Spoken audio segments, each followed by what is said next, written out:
All right, it looks like we've got people filtering in for the panel. Hello, everyone. Hey.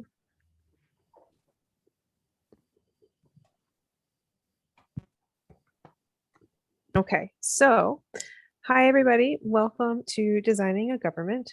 I am your friendly local moderator, Monica Louzon. I am an editor of short fiction. I have a dog that is being sassy right now. Can we And see the dog? well, here, one I second. think that there's an obligation whenever a pet Yeah, to show interrupts him off. Zoom to Here show he is. the pet. Excellent pet action. Yes. And yeah, so I edit short fiction. I also write short fiction. I have designed a dysfunctional oligarchy for the novel that I'm currently editing. And let's have the panelists go around and introduce themselves. Tom, would you like to start? Yeah, so I'm Tom Doyle. I'm the writer of the American Craftsman trilogy from Tor Books, which had magician soldiers and psychic spies and some military bureaucracy as well. My most recent book is called Border Crosser. It's a psychological space opera with a secret agent seeking vengeance and control of her own mental space in the far future. And I'm currently working on a series for graphic audio involving a 6th century BCE secret agent roaming around the world at that time. I'm also my major back in college was something called social studies, which looked at the interaction between political economy and history and figuring, how governments went with class structures and societies and things like that, and reading all the big classics of social theory. So this has been a topic of interest to me for some time. Ada, would you like to go next? Sure. Hello, I'm Ada Palmer, best known for the Terra Ignota books from Tor, starting with Two Like the Lightning, which have a very complicated borderless 25th century Earth. But I'm also a historian, so I spend a lot of time looking at all different sorts of forms of government, and I specialize in Machiavelli, so I spend a lot of time thinking about people who spend time thinking about different forms of government. And Ruthanna? Hi, I'm Ruthanna Emrys. What I've got out so far is some historical fantasy, Wintertide and Deep Roots, and a lot of short fiction. What I've got coming out next year is A Half-Built Garden, which is a first contact novel with a couple of different human, I won't even say governments, forms of government, the main one of which is built around computer-mediated crowd input as to what you're going to do next in society, is primarily built around the needs of solving climate change. So it was written very much with governance and what can a different form of governance look like, and what does it take to actually solve the problem we're facing right now, and then what happens if you have a society that was aimed at solving a particular problem and it suddenly gets very different sets of problems. I'm also a cognitive psychologist by training, so my main training is how individuals think or fail to think, and since I work in DC, that ends up with a certain amount of thinking about how particular governments actually work with the sorts of human beings that we've got, rather than with the sorts of human beings that the people who came up with them imagined that they had or should have. That sounds really fascinating. Your novel in progress, and also all of your experiences and your work so far. Before I forget, I wanted to plug the GoFundMe for Balticon. We are fundraising, even though the con is free and online. There are operational costs for the Baltimore Science Fiction Society and for actually running and hosting the convention. So if you have money to throw at it, please consider doing so, because Balticon is awesome. So for my first question, let's start with Ruthanna, since I went with you last. why does designing a government matter for stories? And how does it help or hurt the world building process, or both? I think we've all seen over the last few years, if we hadn't realized it already, and I think many people in fact had, that you can't really describe what people are doing and their day-to-day lives without knowing something about the shape of the society and the laws under which they operate. And to be able to think about going out and planning an adventure or solving a problem without thinking about, okay, what parts of what you're doing are actually legal? What resources are out there to make it easier or harder for you to do this is a sort of shockingly privileged way of going about it. An example of this in some recent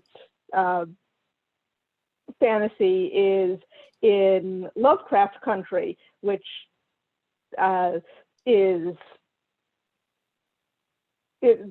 central characters are people who are out and about exploring the US and encountering all of these various nasty critters because they're working on a fictionalized version of a real thing that existed, which was a guide for African Americans traveling around where they could safely go, both in terms of laws and in terms of where you were likely to be lynched.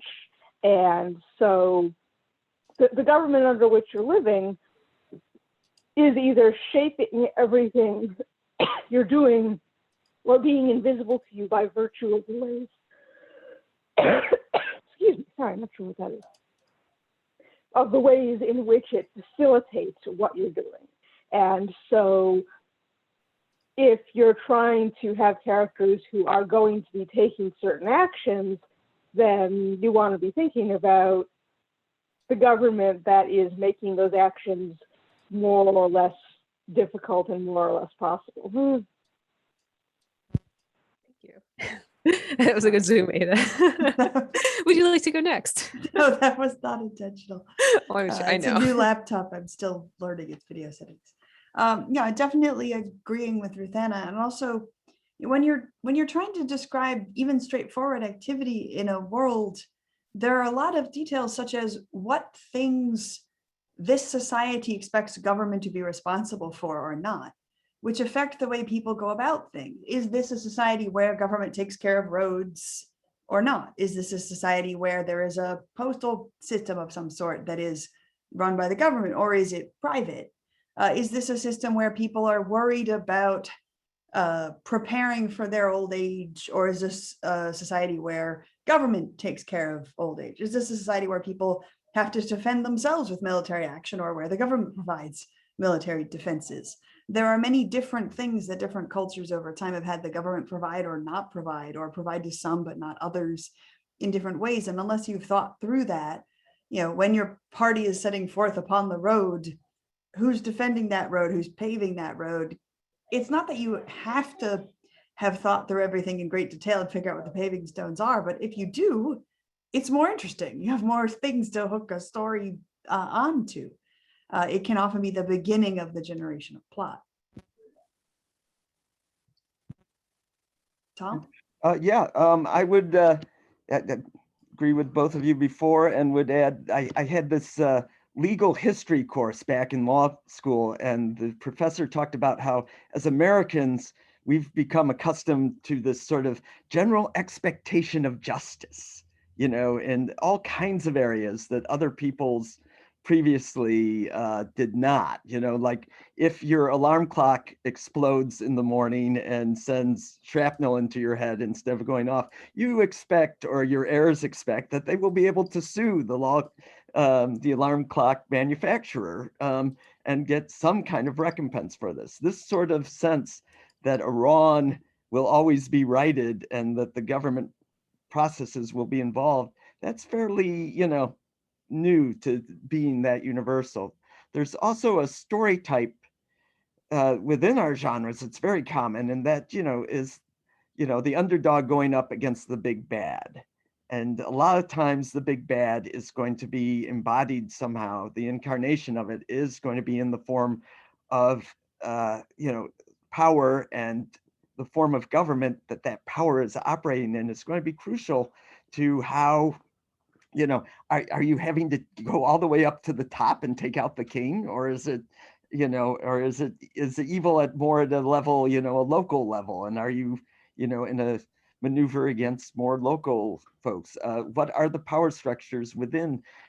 Is it divided, or who's plotting against who? Those sort of complexities make the story more interesting than the sort of just everything, that there's a king on top and somehow miraculously the will gets implemented down at whatever level you're at. That's, not the way things work. And so who's doing stuff, who agrees, who's collaborating with the big bad? How, if the big bad's another country, aren't there relationships there? If you look at Europe, everyone's related to everyone among the royalty, even when they're fighting, so it's very rarely that there's a dark lord who hasn't married your sister or something like that. So if you want to build governments, that's another aspect where it helps story, complexifies it, if you want complexity. So you guys all mentioned a little bit about, you all mentioned some of the different governments that you employed in your storytelling. And I was wondering if you, sorry, dog. I was wondering if you, how did you pick those specific governments to write about? How did you design these systems? And were there aspects of governance that you thought about including in your work or as you were writing, but you decided not to, and why not? And I can go back and reiterate that later if you need. But Ada, would you like to start? Yeah, hers is the most interesting. I wasn't going to say anything like that. I haven't read everybody's work, so I can't judge. And people have future work coming. So I built a lot of it concept by concept and seeing what fit together rather than all at once. I would be reading about some historical thing, or I would be discussing people who have lived in a different country and noticing differences, and then take those pieces and say, okay, what happens if you put them together? So Thomas More in Utopia, in the first half, which isn't about Utopia, but is about imaginary Persia, describes a legal system in imaginary Persia in which criminals are sentenced to lifetime community service instead of prison. I was like, oh, that's an interesting thing that a government could do, put that in the idea box. And then I was at an institute in Florence doing research, and there were a lot of couples there from the European Union where, the dad is from Spain and the mother is from Scotland, and the babies were born in France and now they're living in Italy. And as they're starting to come of age, the parents are thinking about which citizenships do we want to arrange for this kid to have when they come of age? Which citizenships will be the most advantageous? Having a discussion over dinner of the different pros and cons of different citizenships. And so I was like, okay, interesting. Choose your citizenship when you come of age. That's a neat thing to put in a bucket. Now what happens if we have a culture that does both of these things so that it adds up gradually over time? And a big focus of mine was transportation. And that's a space where you think about technology and then you think about government, what the functions of government are. Because a huge thing to think about, and I'd love to hear both Tom and Ruthanna talk about this, is legitimacy. What makes people believe that this government is a powerful and important thing that has the right to rule this area? Any government has things from which it draws its claims of legitimacy. And sometimes it's the king is descended from the original king who slew the dragon. And sometimes it's this is a new settlement and the original settlers came together and wrote up this plan. And sometimes it's divine revelation told us that we should do these things. And sometimes it's this accrued over time and we have this long sort of tradition and nobody actually remembers how it started, but the tradition itself is sort of the momentum of it. And sometimes it's this government is fairly new, but actually works really well and derives its legitimacy from the fact that it governs successfully. And every different form of legitimacy that a government can have and that it can use to claim that it has the right to rule an individual person has different strengths and different weaknesses, right? Because if it's the one where the king is descended from the dragon slayer, it doesn't lose any of that legitimacy if it does an incompetent job taking care of its citizens. But it does if it does an incompetent job defending its citizens against dragons. Whereas if it's the version where, like, you know, the bureaucracy has worked really well and we have really long lifespans and we'll have really steady food, that one loses tons of its legitimacy if there's a famine. But it doesn't actually lose any legitimacy if there's a dragon and nobody expected a dragon and nobody expected them to be able to cope with the dragon. We don't expect you to cope with the dragon. We expect you to cope with delivering hospital materials after the dragon. So that different forms of legitimacy of a government, the thing that make people believe it has the right to be there, make different vulnerabilities. And I was thinking about birthright citizenship, which is a thing that many Earth countries have right now, though not all, and America very much does, but others have more complex versions of this. And if in a future where transit is really, really fast and you can move anywhere and live anywhere, and there's no reason to have a strong tie to the place where you were born, because it's getting more and more likely that you're marrying someone from far off and living somewhere that's where neither of you lives, the country's claim to have you as a citizen can no longer be that you happen to be born in that spot. So what new ways can a country have to claim a citizen, or what other ways does a country have to claim a citizen? There can be ancestry, tradition, culture. There can also be political choice that you signed up to be part of this government.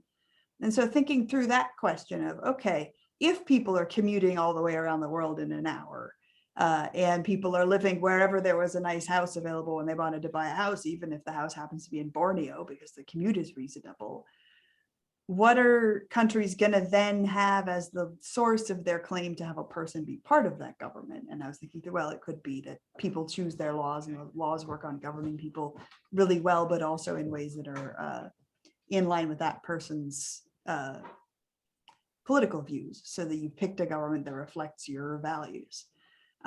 And you know, this is one of many ways of thinking through when something shifts so that the traditional thing that justifies a government, gives it legitimacy, or legitimizes its claim to rule you specifically. How do you then rethink the other ways that a government could make those claims, et cetera?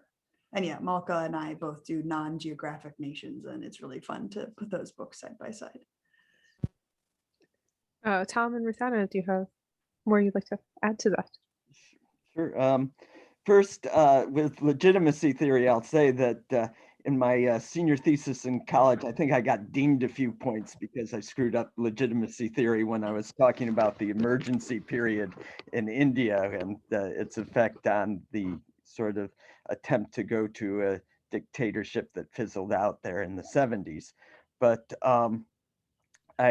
yes, this is, you know, and one other thing on Ada's thing, I've always liked the fact that it's kind of takes the arms race that Arthur C. Clarke talked about between communication and travel and gives travel this big boost all of a sudden, because most, you know, we're in a big communication phase of the arms race. And if travel came back, it would change the world in that way. My look at legitimacy comes through the fact that I look at, in a lot of my stuff, I talk about secret history and the sort of forces that operate within governments and power structures that do so secretly. And they do so in a sense because they they have to do so because they run contrary to the apparatus, to the ideology of legitimacy within those institutions. I have a far future where it's basically the primary point of legitimacy is that the governments defend us, the integrity of persons. From there was a bad singularity, people became horrible Borg-like things for a while. It was not good. The governments that come back, never going to happen again to humanity. That's, you know, the groundwork. They are sometimes corrupt oligarchs otherwise, but their point, their sticking point is we are not going to tamper with people in that way. But there's a lot of, you can get a lot of efficiencies out of people if you are willing to tamper with their integrity. And so there's an institution that's doing that. And it's operating kind of below things. In the American Craftsman books, there is, magicians, soldiers, and psychic spies both have a problem as far as how the general population will view them, but they also aren't, magic has a certain undemocratic quality to it. It only comes to certain persons and certain families in that world. And so they have to, in that world, operate in secret, and that secrecy becomes consuming. And that's, you see that in the spy works of like Le Carré and such, where these institutions that are operate in a way that doesn't jive well with democracy and openness are out there, on the ramparts defending those institutions. And so that sets up an interesting conflict when, as far as the thing that the, legitimate institutions depend on for their defense doesn't operate within that ideology of legitimacy.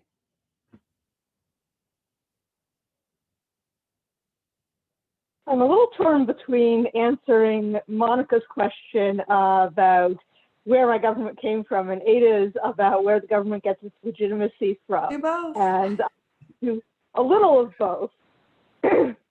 When I was writing A Half-Built Garden, which again isn't out yet, so I have to be very careful how I actually refer to stuff in it, I was thinking about Ada's Terra Ignota books and about Malka's Infomocracy books and about the process of getting from A to B.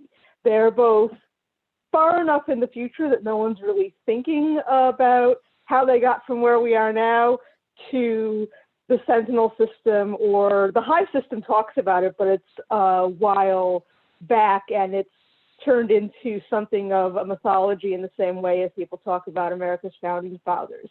I wanted to write people who were a little closer to that transition and still being more strongly affected by it. I'm also, and this is very weird for me because normally I'm thinking first about what effects do I want to get and then coming up with the government to get those effects. But I'm a little obsessed with the question of what is it that, paraphrasing Ursula Le Guin, is as different from what we have now as what we have now is different from the divine right of kings. And we're thinking about the degree to which what we have now is and isn't different from the divine right of kings, because you still have a little of that left sticking its fingers into what we have now and how we talk about the legitimacy of our government. So I did want to think about what is a system that would solve the problems that our current system can't solve, and that I really believe that we could reach and could use, and that could solve their problems. So it was very much, here is a system that I actually think is a good idea, and that I actually think the technology to support it is feasible. And then what goes wrong with it? Because obviously there's got to be a plot somewhere. So it's a system that is taking the types of technologies that are used right now for things like citizen science, where you have many different people spread around the country or around the world sharing data or coming together to solve a specific problem. And then what if you make that the central thing? And in that case, legitimacy comes from a system that is actually capable of not only taking input from everyone, but making them feel like the level of input that they want to give is being taken into account and is making a difference. And if you shake up the technology at the root of that system, then you do potentially have a crisis of legitimacy. And that is one of the things that happened at the same time as they're trying to deal with aliens showing up, because this is me. And if you ask me what's an interesting problem for people to try to solve, often the answer is in fact going to be aliens. Thank you guys. Okay, so as we're progressing through, I figure we should probably discuss for writers who are looking to design their own governments. I guess what, if any, are there some overused governments in speculative fiction, or ones that you think systems of government that you think writers might be able to dig into more that haven't been represented enough? And also, how do you keep from info dumping about the governments while you're writing? How can writers avoid doing that? Or if they are going to info dump, how do they do it well? What would you advise? I can begin a little bit if. So I think one of the things that is overused is single type governments and underused is hybrid. Because so many systems of government we have a king and also a parliament and also a constitution that regulates the relations between the two. Or, we have an emperor, but we also still have a senate, and the senate does these things. And we have, most systems of government in human history have been hybrid. And many made up systems are either a monarchy with basically nothing else, or a democracy without the accruing old institutions that are relics of there having been an aristocracy, which is what the Senate is, and all of this. And there's so much interesting story in a constitutional monarchy where, the evil prince inherits the throne and now we have to battle him viewed through bureaucratic cunning and uses of checks and balances. And, you can do lots of really neat things with them, but most people don't mix and hybridize forms of government. And I think that's a key one. And also, I think because the Anglosphere so strongly dominates science fiction at the moment, at least especially the science fiction we get, democracies and republics are so usually focused on imitating American democratic systems that other kinds of bizarre republics and democratic systems that have existed in history with lottery picking representatives and all sorts of other weird things don't get used as much. So in many ways, if you're a writer and you want to think about a cool system of government, like open Wikipedia, go to the page of the day and click through to whatever the system of government is of the place that it is and read about it. And it'll be weirder than you think, even if it's the US, because democracies based on the US in fiction are usually way less complicated and weird than the actual functioning even of the US's democracy, because they are so complex. And so that's where I would start that answer. A, hybrid governments, and B, governments that have accrued institutions from older governments. I would love to see more people writing about American style democracies that really take into account the way the executive branch works. Like, this is a particular personal pet peeve as someone who came from academia out to DC to work in a fellowship at the EPA. But the executive branch is like, it's doing all this stuff that no one outside of DC understands or cares about, and that is in many ways completely different from what people assume that it is when they think, oh, bureaucracy is regulations. And there's this very quiet island of stability from people who just sit in offices and work on things across administrations that no one understands. And then the other thing that I really like to see is empires that actually look like real world empires. Arkady Martine, he's doing it. But the one thing I'd really like to see is empires with more than one emperor at a time, which was a thing that happened regularly in, for example, Rome, which is supposed to be everyone's touchstone empire, and yet we never see it. There's always the emperor or the empress, and there's never a triumvirate who are dividing power, and it's all very awkward and interesting and plotty. Yeah, I'll second Those who, in terms, we have way too many god emperors and singlet kings without elaboration of how governments really work. You know, if you just have a guy who's a conqueror who's going around with the military and never actually sets up an apparatus to govern afterwards, you get Alexander the Great, and that empire is not going to hang around for too long. I would, as far as the idea that, yes, look at hybrid governments, and as Ada was implying, a government that lasts, the same form of government, even if it is a hybrid, lasting thousands of years doesn't happen. You have these galactic empires and fantasy empires that seem to be in a state of stasis for a very long time, huge periods. And I've been, like I was saying, immersed in the 6th century BCE and right now in Greece. And they're going through governments like you wouldn't believe. They're doing the whole, I think Aristotle was the one who talked about how they would just go through the whole cycle from something that's a monarchy or a tyranny later, because the Greeks developed an aversion to the idea of kings, to democracy, and then roll back again. And in the course of it, they're doing all these hybrid things. They're doing the sort of lottery selection methods that Ada was talking about. You got Sparta, which has 2 kings, E4s, and and an assembly, and doing all sorts of combo things. So yeah, just within that little sphere, you can see all this experimentation and change going on in response to new social pressures.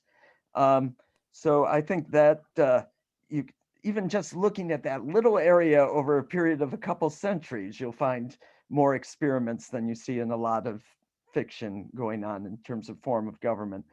I'd also think that in thinking about technology and governments, there's a short story from the Hieroglyph anthology by Carl Schroeder called Degrees of Freedom, that I would also throw up there with the novels, Ada and Malka's novels and such, as far as being what can changes in technology mean for future organization of government and future sources of legitimacy. Yeah, second that story. It's a great story.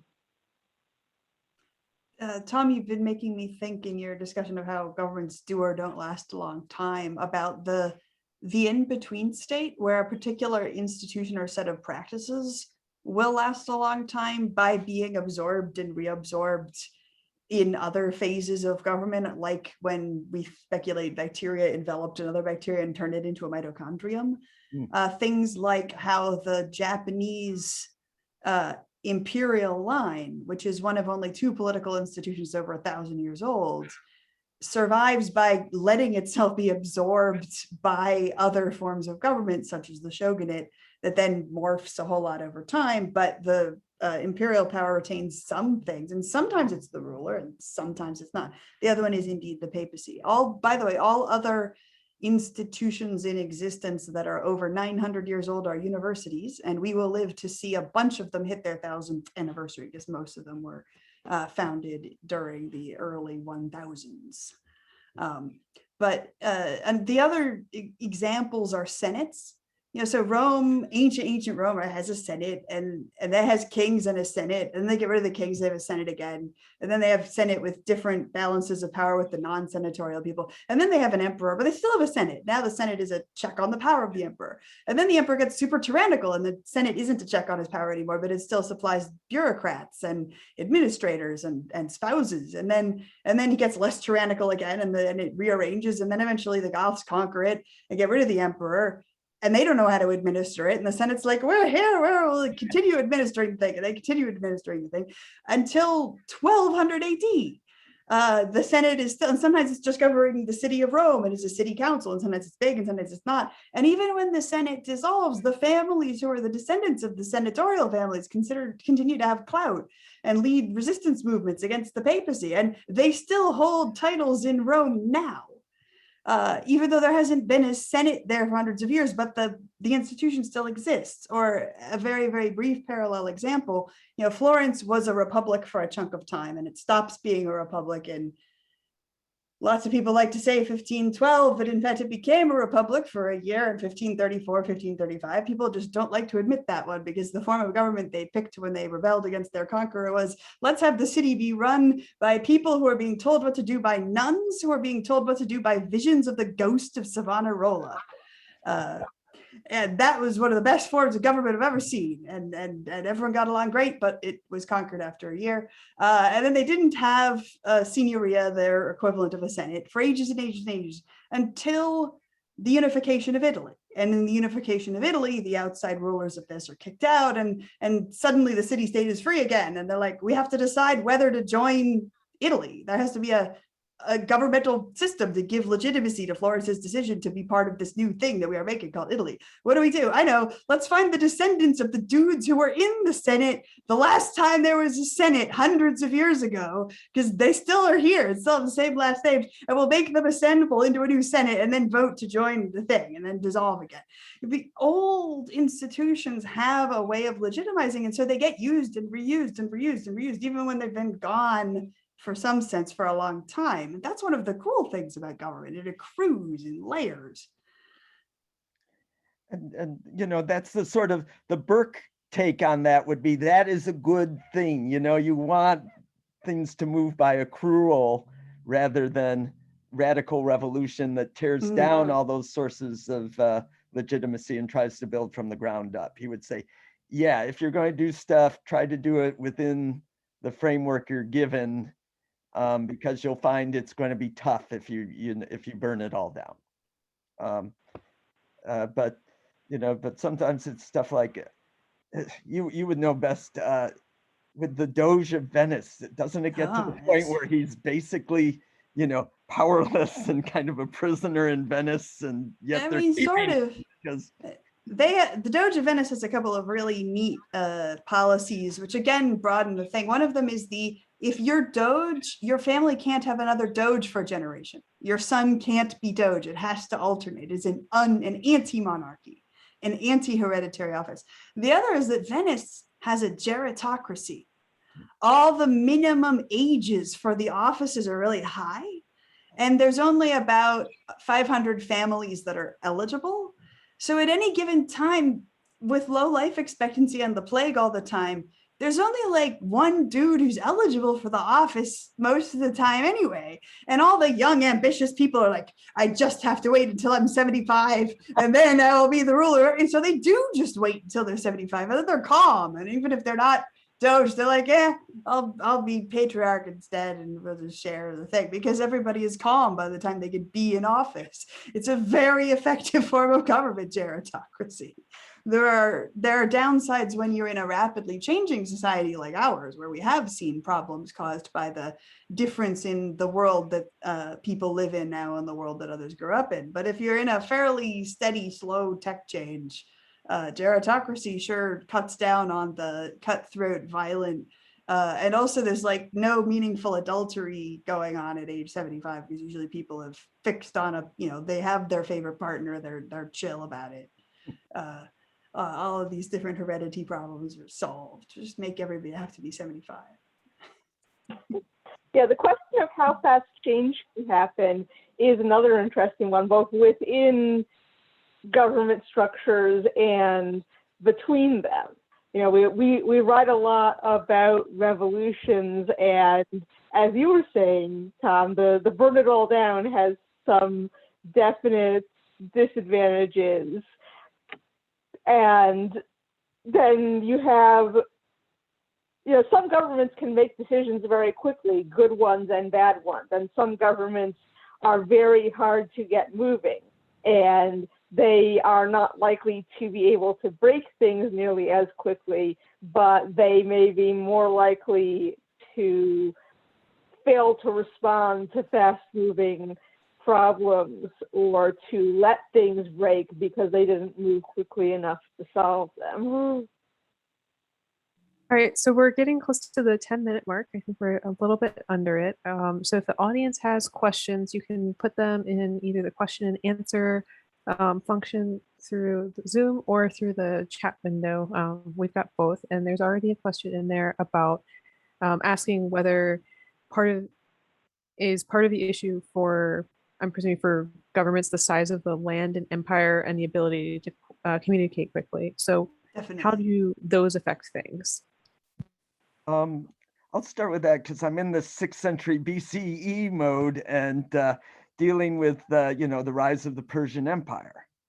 And there they were able to expand beyond the previous limits because they came up with very good communications mechanism. And so we have the royal messenger system being set up, particularly under Darius, where you're able to communicate from one end of the empire to the other in a matter of days, weeks, rather than months. All of a sudden, administration becomes possible on a grand imperial scale.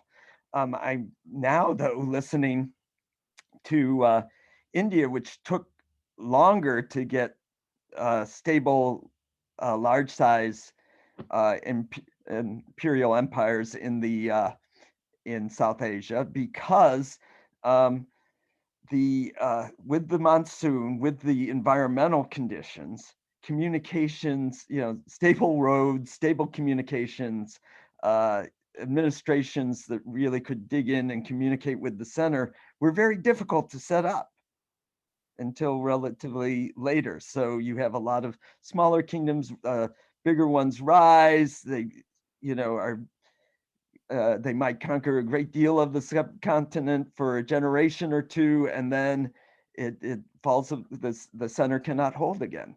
So yes, this is definitely a factor. Communication is central.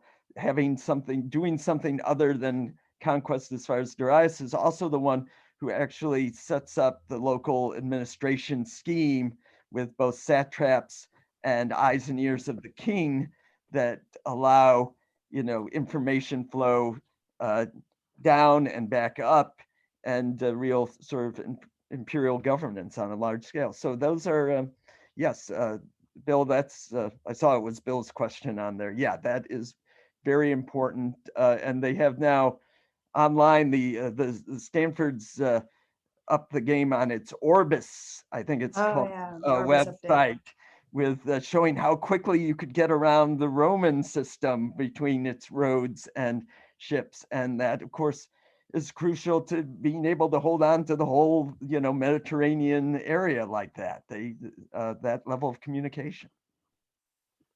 Yes, speed of communication and transportation, I suspect, is more important than the actual size of the territory. What is, in fact, the practical size in terms of how quickly you can learn about things, how quickly you can tell people what to do, and how quickly you can either get resources to places or get resources from places. And then underlying all of that, I would be a little remiss having a government panel and not mentioning Seeing Like a State, which is a book that seems to be influencing several people writing about this sort of thing in science fiction and fantasy right now. And the concept there of legibility, which is how easy is it for you to tell that something is going on that is either an opportunity for the government to get resources or that allows the government to solve a problem because they understand it.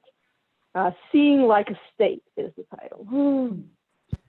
Yeah, in a sense, you can think about measuring the size of the territory in minutes, hours, days, or months, rather than in geographic length. And that's a lot more useful, and also gives you very interesting opportunities of, what if there are two places that are easy to reach and then another that's harder to reach? Or what if there are two outside powers that are not? So taking Italy briefly as a real example, when a conqueror from Germany, like Charlemagne, comes in and is like, I have conquered Italy, everyone's like, okay. He's like, now I'm going to go back to the other side of the Alps, and it's going to be 4 generations till we have enough resources to cross them again. So, I rule you, right? And everyone's like, yes, yes, you totally rule us. Then he leaves, and then they're like, yeah, okay, fine. And it doesn't matter to them that he technically rules them unless he occasionally shows up, because it's so difficult to travel. And then he doesn't bother reconquering them, but they have a wholly independent culture. Whereas if it's Spain, it's like you can get from Spain to Italy on a boat in less than, just a couple of weeks. If Spain conquers something, it really matters, and you really notice that there's somebody ruling you. And when things happen, they send someone. And so suddenly you're ruled by this guy on the other side of the mountains who technically conquered you, and you technically swore an oath of fealty to him 70 years ago, but you haven't heard from him since. But these neighbors right next door, you do. And so that's one of the neat things to think about. And then another is whether different types of messages can travel at a different speed. So for example, in Renaissance Florence, it takes a half hour to get from one end of the city to the other. So a message with written content takes that long to move, but you can ring the bells. And when people have different worked out signals of what the bell is, that can reach the whole country instantly. Well, you could do that in a science fictional version. Let's imagine that the communications are normally limited by light speed, but they have a technology that lets them like detonate a small star so that it makes a neutrino pulse that isn't limited by the speed of light, and everyone in the whole space empire sees it at once. And they only do that when it's like the warning sign or the beginning of the new year or the emperor's birthday. And if it ever goes off at what isn't the new year or the emperor's birthday, then no matter where you are, oh no, something is happening. They rang the bell or the equivalent thereof. They detonated a neutrino thing. What do we do? It's going to be 11 years until we find out what the actual problem was that caused them to do that. And what do they figure out? What do they then improvise? What do they prepare? Is there a Morse code where you can set up, 2 flashes means aliens from another dimension, 1 flash means, time running backwards. There are very cool things you can do with different speeds of communication moving in parallel, and different parts of an empire being able to reach each other through a wormhole or through a pass through a mountain, and others not, that give you cultural connections or confusion that can make great story stuff. I have to jump in here and cut us off, even though this has been like super fascinating. We only have 2 minutes left. I've saved the questions from the Q&A, so I'll throw them into the Water Table Discord channel if you guys want to stick around and answer them there after the panel. But I figure we take the last minute or two we have left to go around the room real fast and talk about the last few takeaways or things you want to promote, and then we're good. So I would just I'm at tomdoyleauthor.com. The most recent one again is Border Crosser, but look for my series from Graphic Audio. And one thing I would take away is when you are building a government, think about what sort of society you have below it too. We've talked about a lot of different logistical factors, but what sort of class structure you have below is going to make a huge difference in the dynamics of power. If you don't have a middle class, if you don't have a large literate population, if you don't have this or that, you're going to have different forms of government based on the society. So think about if your character is coming out of a certain social situation, that may be the indicator of what sort of government should be operating where this character is. And so that's the complexity of the governments that we write about in our stories tells people something about the complexity of the governments they actually live under. So if you're frustrated about people making armchair political commentary that oversimplifies things, write more complicated governments. That's a great one. Perhaps the Stars comes out in October. It is full of many of the things we have discussed here, but I will not specify which. Tom's comment about which social structures you have under your government also made me think about whether people in the society think of themselves as being under the government. Maybe they think of themselves as being over the government. Maybe government is a super low status thing, and the equivalent of the untouchables of your society run government, and it's considered a much higher status thing to be a perfume maker, which is the highest status occupation in your culture. There can be different attitudes toward, is government above? Is government commingled? Do people serve government? Does government serve people? Those fundamental attitudes also shape stuff. And yes, can't wait for Ruthanna's new book. And I owe you a blurb for it. I promise it'll be a good one. Well, it's easy when it's a good book. Thank you all so much for being part of this panel. I'm definitely going to be picking up more of your works for sure, and some of the stuff you recommended as well. So if you guys have the time, we'll be Water Table channel for more questions. And I think that's our time. Thank you so much. You were Thanks for the audience for the great participation and engagement too. That's been really fun.